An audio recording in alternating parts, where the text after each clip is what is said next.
Sommaire de l'article. Les branchements électriques. Les branchements électriques selon la norme NFC 1400. Les schémas de branchement électrique. Conclusion. Les branchements électriques selon la norme NFC 1400. Mise en œuvre des canalisations disjoncteurs de branchement. Conclusion. Les branchements électriques. En France, le schéma des liaisons à la terre ou régime de neutre, adopté par les services de distribution publique, EDF, est le régime TT, c'est-à-dire neutre du transformateur TAB-T relié à la Terre et les masses reliées à la Terre. Ce régime conditionne l'installation des branchements électriques sécurisés. La norme applicable concernant le réseau TA, notamment la distribution 20 kV permettant l'alimentation des transformateurs abaisseurs situés chez des clients industriels, au niveau des ouvrages publics ou privés, ainsi que dans des postes publics desservant des habitations résidentielles, est la norme NFC 1300 ainsi que la NFC 13200. Pour ce qui est des réseaux de distribution publique basse tension, BT, c'est la norme NFC 11201 qui s'applique. Concernant les réseaux de distribution basse tension, c'est la norme NFC 1500 qui s'applique en termes d'installation. Au sujet des branchements électriques ou raccordement des installations privées au réseau de distribution publique, c'est la norme NFC 1400 qui s'applique. Les branchements électriques selon la norme NFC 1400. La norme NFC 1400 définit l'ensemble des dispositions et prescriptions à suivre en ce qui concerne la conception et la réalisation des installations de branchement basse tension comprises entre le point de raccordement au réseau public et le point de livraison aux utilisateurs, PDL. Cette norme s'applique aux branchements électriques individuels et aux branchements collectifs, branchements électriques comportant plusieurs points de livraison. Elle permet de définir des installations de branchement jusqu'à 400 A, en assurant à tout moment la sécurité des personnes et la conservation des biens. Pour la définition des matériels électriques, disjoncteurs, grilles de coupure, fusibles, etc., qui constitue un branchement, il faut se reporter aux spécifications techniques du gestionnaire du réseau de distribution. En ce qui concerne EDF, il s'agit du référentiel technique défini dans la publication HN. Pour les régies de distribution, il s'agit de publications locales. Les différentes tensions présentes sur le réseau public comme indiqué précédemment, le régime de neutre imposé par le distributeur public, EDF, est le TT. La puissance est quant à elle limitée à 250 kV. Les tensions 230 V 410 V sont harmonisées au niveau international, CF, figure 1 et 2 ci-dessous. Les tolérances en tension sont généralement de l'ordre de -10% à +6%. Le point de livraison, PDL, comme exprimé précédemment, le point de livraison ou PDL correspond au point de raccordement séparant l'installation privée du client, du réseau de distribution publique. En amont de ce point, c'est la norme NFC 1400 qui s'applique sachant que la conformité de l'ouvrage à cette norme relève de la responsabilité du distributeur public, EDF, ou privé s'il s'agit d'une régie. Les schémas de branchement électrique. Branchement électrique à puissance limitée inférieure ou égale à 36 kV, ancien tarif bleu, ce type de branchement peut être monophasé ou triphasé plus neutre, en fonction de l'utilisateur ou des demandes clients. La puissance appelée au point de livraison est limitée par un dispositif approprié à la valeur souscrite par l'utilisateur. Au niveau des réseaux domestiques, c'est souvent le disjoncteur général EDF qui permet de limiter la puissance absorbée par l'utilisateur. Deux types de branchements sont à prendre en considération selon que le point de livraison se trouve chez le client, donc dans l'un des bâtiments ou à l'extérieur de tout bâtiment. Dans le premier cas, la longueur entre le point de raccordement au réseau public et le point de livraison chez le client, ne doit pas dépasser les 30 ml pour des raisons liées aux chutes de tension. Le point de raccordement public est généralement fixé au niveau des fusibles situés au niveau de la grille de coupure. Il existe 3 paliers de puissance pour le raccordement au réseau basse tension, 12 kV monophasé, 18 kV monophasé, 36 kV triphasé. Dans le second cas, où le point de livraison, PDL, se trouve à l'extérieur de tout bâtiment appartenant au client, le disjoncteur de protection générale EDF se trouve dans ce cas dans un coffret en limite de propriété. Cette conception impose un deuxième dispositif pour assurer la fonction de coupure d'urgence et d'isolement dans les bâtiments. Branchement à puissance surveillée de 36 kV à 250 kV, Ancien tarif jaune. Pour les branchements à puissance surveillée, un appareil de mesure surveille la puissance appelée au point de livraison. Ceci est valable pour les équipements au-delà de 36 kV. Ainsi, le gestionnaire du réseau de distribution publique enregistre alors tout dépassement de la puissance souscrite. Le point de livraison correspond aux bornes en aval du dispositif de sectionnement mis en œuvre chez le client. Le sectionnement peut être assuré par un sectionneur combiné à un disjoncteur, par un disjoncteur débrochable ou par un interrupteur sectionneur. Branchements dits producteurs. Des dispositions particulières sont prévues pour le raccordement au réseau public des installations productrices d'énergie. C'est notamment le cas pour les panneaux solaires, les centrales thermiques et de cogénération. Conclusion.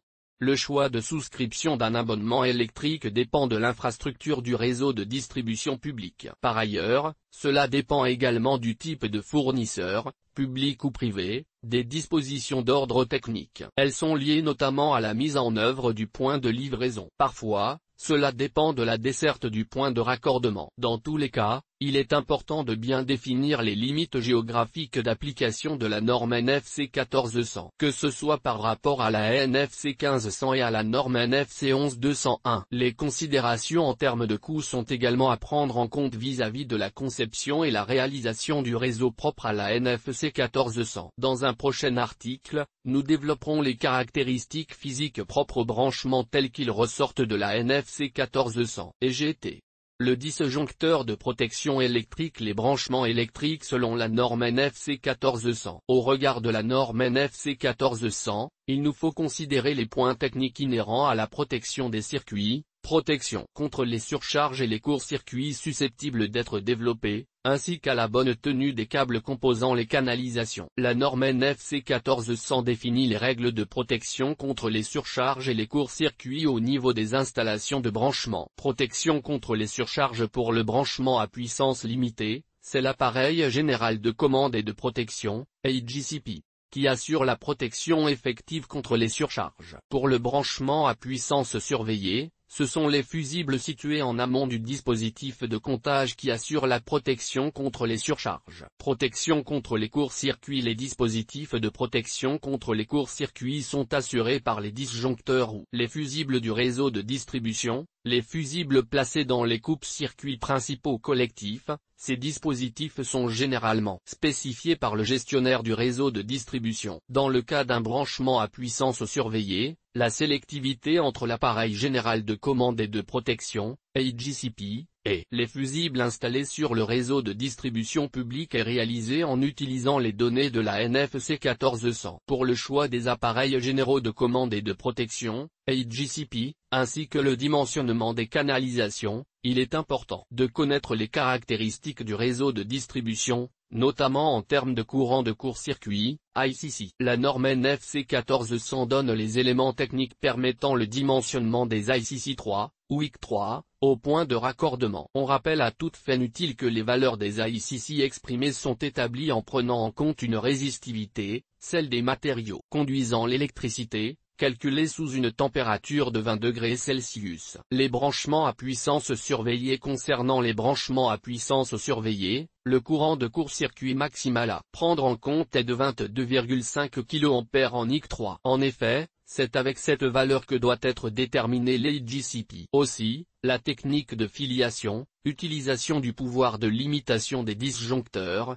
offre une solution économique supplémentaire, puisqu'elle permet en aval de l'appareil général de commande et de protection, AGCP, de placer des disjoncteurs de plus faible pouvoir de coupure. Pour les branchements à puissance limitée, compte tenu des protections situées en amont, présence de fusibles, un pouvoir de coupure de 3 kA est suffisant pour déterminer les dispositifs de protection en aval de la distribution. C'est le cas pour la majorité des disjoncteurs de type de clic de la gamme Schneider ou de type DX de la gamme Legrand, par exemple. Pour ce qui est du choix du disjoncteur remplissant la fonction d'AGCP, on voit par exemple qu'un disjoncteur Bako de chez Legrand possède un pouvoir de coupure de 2000 A pour un calibre de 45 A et de 2400 A pour un calibre de 60-90 A. L'association avec un fusible situé en amont, de type AD45, permet d'obtenir un pouvoir de coupure renforcé par filiation de 20 kA. Mise en œuvre des canalisations. Les canalisations sont généralement constituées de câbles ayant une structure mono ou multiconducteur. Les matériaux conducteurs sont en cuivre ou parfois en aluminium. La résistivité de ces matériaux,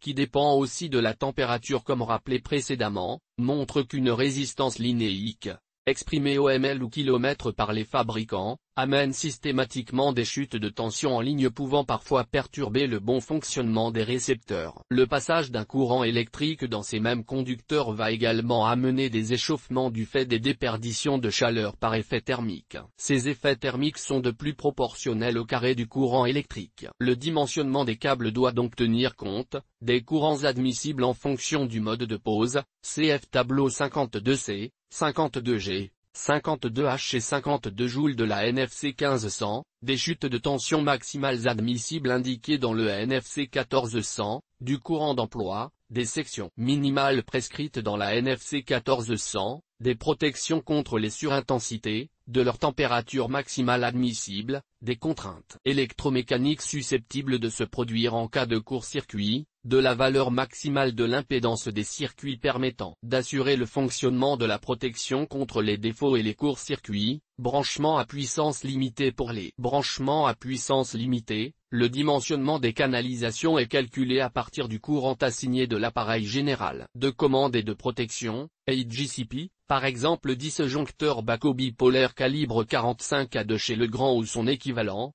DB90, chez Schneider. Section minimale des conducteurs d'une dérivation individuelle à puissance limitée, en conducteurs isolés, d'après le courant assigné de l'AGCP. Pour les branchements à puissance surveillée, le dimensionnement est déterminé suivant 3 paliers en fonction des puissances souscrites, 36 kV à 59 kV, dimensionné pour 100 A, 60 kV à 119 kV, dimensionné pour 200 A, 120 kV à 250 kV, dimensionné pour 400 A. Ainsi, on voit qu'il est nécessaire de redimensionner les canalisations et l'AGCP. C'est un impératif à prendre en compte dès qu'il y a un changement de palier en termes de puissance. La norme applicable concernant le réseau TA, notamment la distribution 20 kV permettant l'alimentation des transformateurs abaisseurs situés chez des clients industriels, au niveau des ouvrages publics ou privés, ainsi que dans des postes publics desservant des habitations résidentielles, est la norme NFC 1300 ainsi que la NFC 13200. Premièrement, pour les réseaux de distribution publique basse tension, BT, c'est la norme NFC 11201 qui s'applique. Ensuite,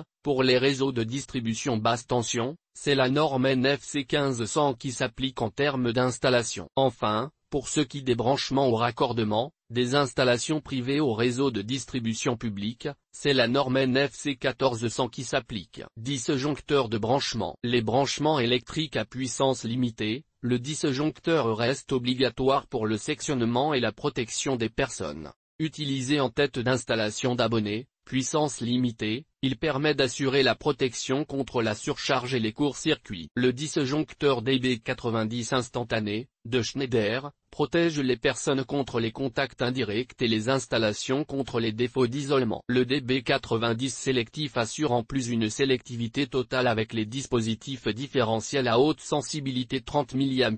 De plus, ils sont installés en aval. On trouve également leur équivalent chez Legrand avec l'emploi des disjoncteurs de type Bako. Les branchements électriques à puissance surveillée, il est nécessaire d'employer des disjoncteurs tétrapolaires tout à la fois capables de véhiculer et de contrôler des intensités importantes donc ayant des calibres plus forts que ceux des DB90 cités précédemment. Ce sont, par exemple, les disjoncteurs compacts NSX100F à NSX400F de chez Schneider. La protection différentielle de ces disjoncteurs se fait par adjonction d'un bloc vigie en conformité aux spécifications des distributeurs d'énergie. Compact NSX de branchement type AB de Schneider. Ces disjoncteurs assurent une sélectivité totale avec les fusibles de distribution amont et évitent de dépasser la puissance souscrite. Ils sont équipés d'une protection thermique plus rapide qui fait déclencher l'appareil en tête de l'installation l'installation de l'utilisateur. Cela se fait sans nécessiter l'intervention du distributeur d'énergie. Le déclencheur, livré avec un dispositif de plombage des réglages, est coordonné avec les dispositifs de protection. Ces dispositifs sont placés en amont dans les tableaux urbains réduiture du distributeur. Compact NSX de branchement type normal de Schneider. Ils sont équipés d'un déclencheur standard à un seuil de réglage,